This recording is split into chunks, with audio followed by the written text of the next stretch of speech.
का नियम जो है वो हम लोग को पढ़ना है, ये 10 क्लास में भी पढ़ना था, इसमें भी थोड़ा बहुत पढ़ना है। ओम का नियम क्या है यह बात समझते हैं।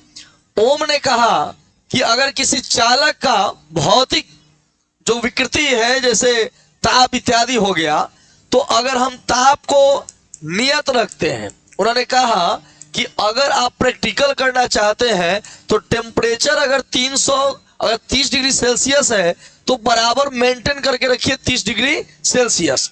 अगर किसी चालक का ताप नियत कर दिया जाए तो इन्होंने कहा कि चालक के सिरों के साथ जो जुड़ा हुआ विभवांतर है, यह विभवांतर कितना जुड़ा हुआ है, भी जुड़ा हुआ है।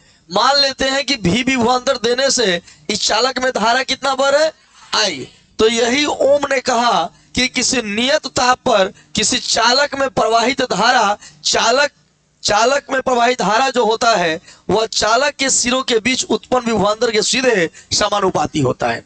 मतलब उन्होंने कहा कि जो भी होता है ना, चालक के सिरों के बीच क्या विभवांतर आपने स्थापित किया है, भी ना, और धारा कितना बढ़ है, आई।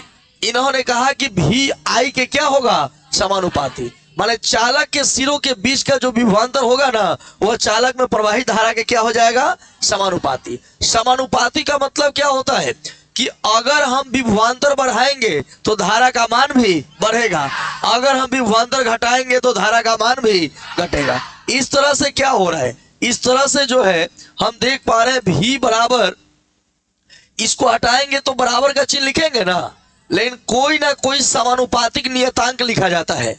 आप जानते हैं कि अलग अलग व्यंजकों में समानुपातिक नियतांक क्या होता है, अलग अलग। जैसे एक एग्जाम्पल देते हैं आपको, जैसे आप गुरुत्वाकर्षण पर रहे होंगे तो वहां समानुपाती की जगह बड़ा जी का उपयोग होता था ना। आप वही जो है आए जब कूलम्ब्स नियम में तो के का प्रयोग किया गया जिसका मान 1/4 के बराबर होता है ना। अलग अलग जगहों पे अलग अलग समानुपातिक नियतांक होते हैं। तो यहाँ पर जो समानुपातिक नियतांक लिया जाएगा वो आर, आई इंटू में क्या है, आई, या भी बराबर क्या लिखेंगे, आई आर। यहां आर जो है वह समानुपातिक नियतांक है। क्या है भाई, समानुपातिक नियतांक है, जिसे हम प्रतिरोध भी कहते हैं, जिसे क्या बोलते हैं, प्रतिरोध भी कहा जाता है, जिसे प्रतिरोध कहा जाता है। मतलब आपने समझा कि ओम ने यह बात कहा कि अगर किसी चालक का, यदि किसी चालक का ताप नियत हो, चाहे नियत ताप पर किसी चालक से प्रवाहित विद्युत धारा चालक के दोनों सिरों पर उत्पन्न विभवांतर के सीधे समानुपाती होता है। अर्थात भी समानुपाती आई लिखिए, चाहे आई समानुपाती भी लिखिए। आप ए समानुपाती बी लिखिए, चाहे बी समानुपाती ए लिखिए, कोई फर्क पड़ेगा, कोनो फर्क नहीं पड़ेगा। तो भी समानुपाती क्या हो गया, आई। अब क्या होगा ना कि समानुपातिक नियतांक हमको लिखना पड़ेगा, क्योंकि इसको हटाएंगे हम, क्योंकि इसका कोई मायने नहीं होगा भाई। ये तो सिर्फ यह बतलाएगा ना, यह चिन्ह कि अगर भी बढ़ाइएगा तो आई का मान भी क्या होगा, बढ़ेगा। एक एग्जांपल ले लेते हैं खास तौर पर, जैसे मान लीजिए आपको चीनी खरीदना है और 30 रुपए किलो चीनी है। मान लेते हैं 30 रुपए किलो चीनी है, तो 30 रुपया दीजिएगा तो कितना चीनी मिलेगा, एक किलो। अगर वही 60 रुपया दीजिएगा तो 90 रुपया दीजिएगा, तो एक तरफ पैसा बढ़ा रहे हैं तो उधर वजन बढ़ रहा है ना, एक बढ़ाने से दूसरा बढ़े तो क्या है, समानुपाती।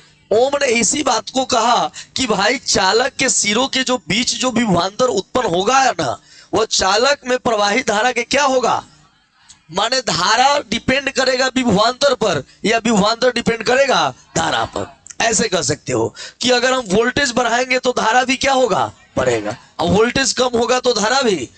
तो इसी को उन्होंने लिख दिया भी समानुपाती आई, और समानुपाती चिन्ह हटाइएगा तो बराबर का चिन्ह दिया जाता है। लेकिन नियम यह कहता है कि भाई अगर समानुपाती चिन्ह हटाते हो तो कोई ना कोई तुम्हें नियतांक देना होगा। तो कौन सा नियतांक देना होगा भाई, बहुत सारे नियतांक है। हमने यहाँ नियतांक दे दिया क्या, आर, या आर एक नियतांक दिया गया। यहाँ पे आर को समानुपातिक नियतांक तो कहेंगे ही, और साथ में चालक का क्या कहेंगे, प्रतिरोध। साथ ही प्रतिरोध के बारे में आपको यह भी बात बताया गया होगा कि भाई प्रतिरोध वह चालक का गुण होता है जो प्रवाही धारा का क्या करता है, विरोध करता है। यह जो है ना, यह जो धारा बह रहा है, इस चालक के भीतर एक गुण है जो क्या करेगा, इस धारा के विपरीत बल लगाएगा। वह धारा के क्या करेगा, विरोध करेगा, वो धारा को बहने नहीं देगा। उस गुण का नाम क्या है, प्रतिरोध। या फिर आप ऐसे भी कह सकते हैं कि इस प्रतिरोध के कारण आप देखिएगा कि कोई चालक तार में धारा बहाइएगा ना तो कुछ समय बाद वो गर्म हो जाएगा ना। जिसका ज्यादा प्रतिरोध होगा वह ज्यादा गर्म होगा। जैसे कि आप हीटर खरीदते होंगे, हीटर नाम सुना है, या पानी गर्म करने वाला कॉइल खरीदते हैं। उसका उपयोग आप क्यों करते हैं कि भाई हमें गर्मी मिले। हीटर का उपयोग क्यों करते हैं, गर्मी मिले। तो गर्म आप देते हैं उसमें करंट, अब मिलता है क्या, गर्मी, ज्यादा गर्मी मिलता है। इसका मतलब कि उसमें वह वायर का उपयोग किया गया है, उस तार का उपयोग किया गया है जिसका प्रतिरोध सबसे ज्यादा होता है, और उसका नाम है नाइक्रोम। क्या नाम है, नाइक्रोम। उसका प्रतिरोध क्या होता है, ज्यादा।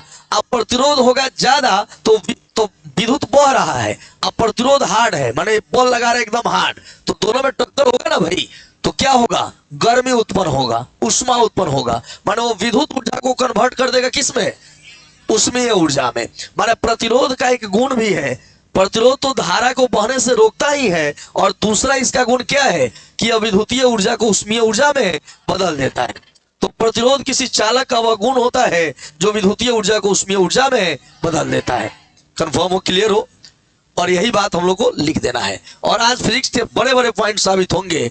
प्रतिरोध का व्यंजक हो गया, प्रतिरोधकता का व्यंजक हो गया, अपवाह वेग का हो गया, और साथ में विद्युत धारा का व्यंजक हम लोग साबित करेंगे। और ये चार बड़े बड़े व्यंजक ऐसे हैं जिसमें से बोर्ड परीक्षा में एक व्यंजक जिसको आप अपवाह वेग और विद्युत धारा के बीच संबंध स्थापित करें, यह ज्यादा इस पर ध्यान रहता है बोर्ड का ना। तो चार बड़े बड़े व्यंजक होने वाले हैं आज की क्लास में ना। जो आज का क्लास अगर छोड़ दिया वो समझो कि क्रम अभागा होगा। खैर देखो, प्रकृति का नियम है, सबको एक साथ तेज नहीं किया जा सकता है।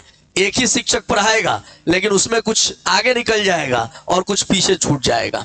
यह प्रकृति का नियम है।